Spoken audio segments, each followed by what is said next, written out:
Hey, April's not really over yet. I'm actually filming this pretty early. It's still the 28th, but it's finals week for me right now, so I just wanted to bust this out. I know I'm not going to be getting any reading done in the next 2 or 3 days because it is crunch time, baby. So I thought I'd just, send her on out. I read 14 books in the month of April. Pandemic has done wonders for my reading habits, I must say. I don't know if it's a mixture. Actually, I do. It's an escapism thing. It's also there's no real schedule, so why wouldn't I read kind of deal. Also, I've been finishing up my classes, and I'm an English major, so there's a lot of reading involved. But yeah, 14 books. Just keeps getting, every month gets higher. I'm a little concerned. Alright, here we go. So, the first book I read in the month of April was Losing Miami by Gabriel Sagwe. This is a poetry collection musing about the prospect of losing Miami to climate change and rising water levels. Some of my dearest friends are from Miami, so this was it had me feeling some type of way. I've heard about so many of these places that are mentioned in here, and I was feeling something. Very good, I recommend. Next, I read Pretty Girls by Karen Slaughter. This book, y'all, I cannot. This book is the sort of scary that really gets to me. Something about scary men just does it for me. It really messes me up, and I have a hard time sleeping. So, spectacularly written, very engaging. I read it in one sitting, but also, if you're not emotionally prepared for it, which I don't think I was, it's a lot, but I recommend it. If you're, firm of constitution and heart, then I recommend it. Next, I read In the Dream House by Carmen Maria Machado, and this, I wrote on my Goodreads. The best way I can describe how good this book was is, I obviously gave it 5 stars, but it's the kind of book that makes you want to reevaluate every other 5-star you've ever given, because it just feels like if this is a 5-star, then it breaks the scale for me. It's just a genuinely beautiful piece, and I just cannot recommend it enough. It also, the idea of it bridging this gap of the large, absence of abusive queer relationships being discussed in the public eye, stupendous, fantastic, and just the writing of it is breathtaking. So I highly recommend it. Trigger warning for abusive partner and mental illness, but yeah, I highly recommend it. Next, I read Parable of the Sower by Octavia Butler. This is a super interesting sci-fi book. How do I describe it? Here, I'm just gonna read the back of it. This is so bad booktuber of me, but I don't think I can. Also, to be frank, it's been a long month. Guys, it's been a long month. I've read a lot, and a lot of those things are no longer in my head. I remember the way I felt, but I don't remember what every single one of them was about. So this might not be my best wrap-up video ever. When global climate change and economic crises lead to social chaos in the early 2020s, triggering, California becomes full of dangers, from pervasive water shortage to masses of vagabonds who will do anything to live to see another day. Then it tells about the main character, but that's the vibe. I can't remember what year this was published. This is published in 1993, takes place in the 2020s. Definitely reading this during a pandemic, during something that feels like an apocalyptic event, really hits different, I thought it was remarkable. I really did. It was very, I am not saying things the way that I want to say them right now. Next, I read This Is How You Lose Her by Junot Diaz. I read this for my comparative studies class, and I didn't really like it.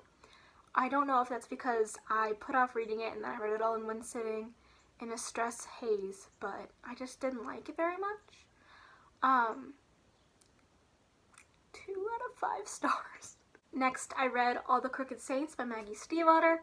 Maggie did it once again, to no one's surprise. This was stupendous. I recommend the audiobook because that's how I listened to it, and I found it really engaging.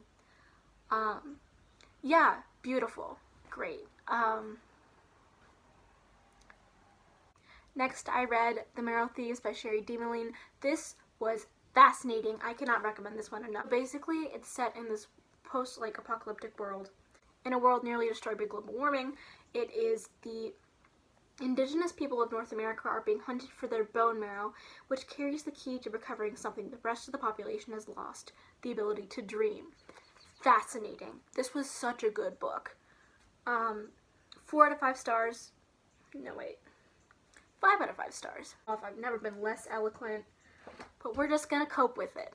Next, I read In the Woods by Tana French. I read this because my best friend Rachel has been, extolating its virtues for who knows how long, and having read it now, I must say she was right.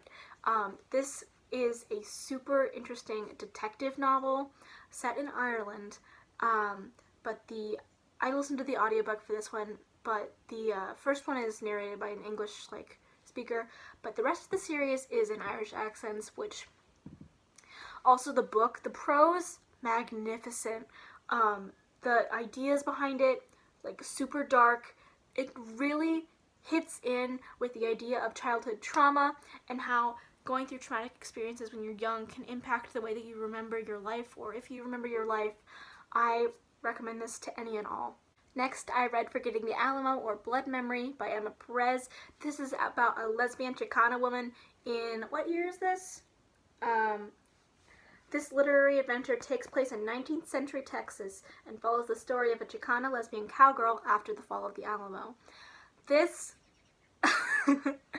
you'd think I'd get used to it, but you never get used to the joy of seeing clearly and beautifully articulated queer characters on the page when you've spent so long not seeing that. There's trigger warning for rape and also just some really violent scenes, but 19th century Chicana lesbian cowgirl. That's all I need to say. Next, I read Sorcery of Thorns by Margaret Rogerson.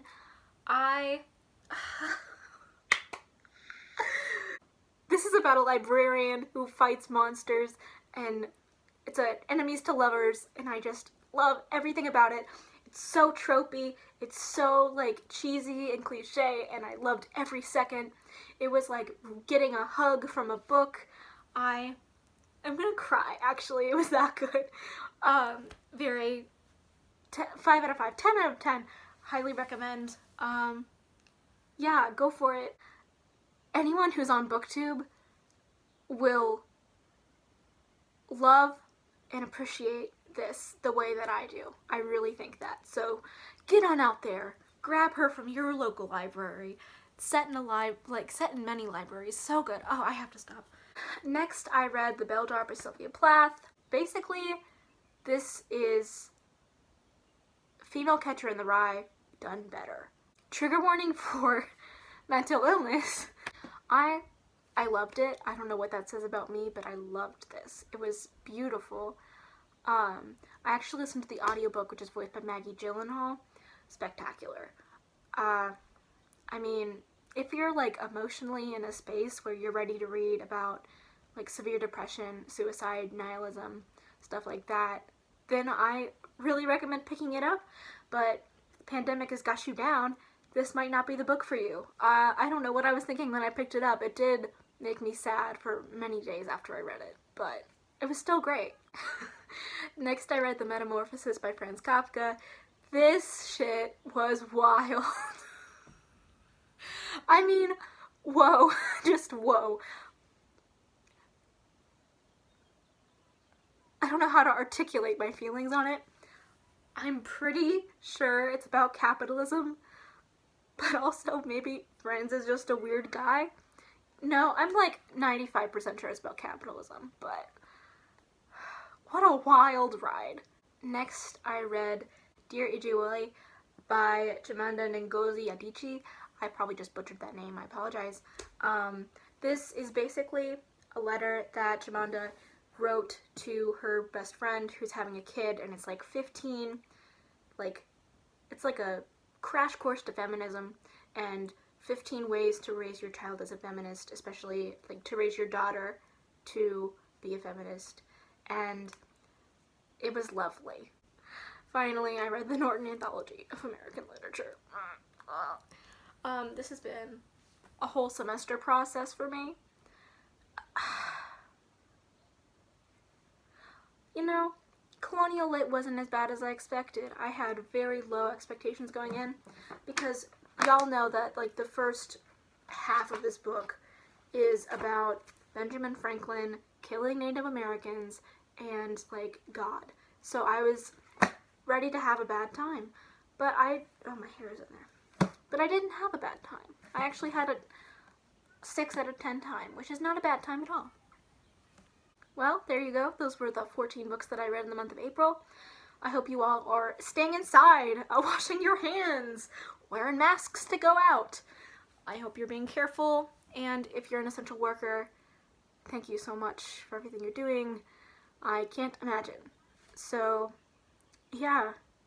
I don't know, still very weird making videos during this time, but I've been pumping them out. It's a coping mechanism, what can I say?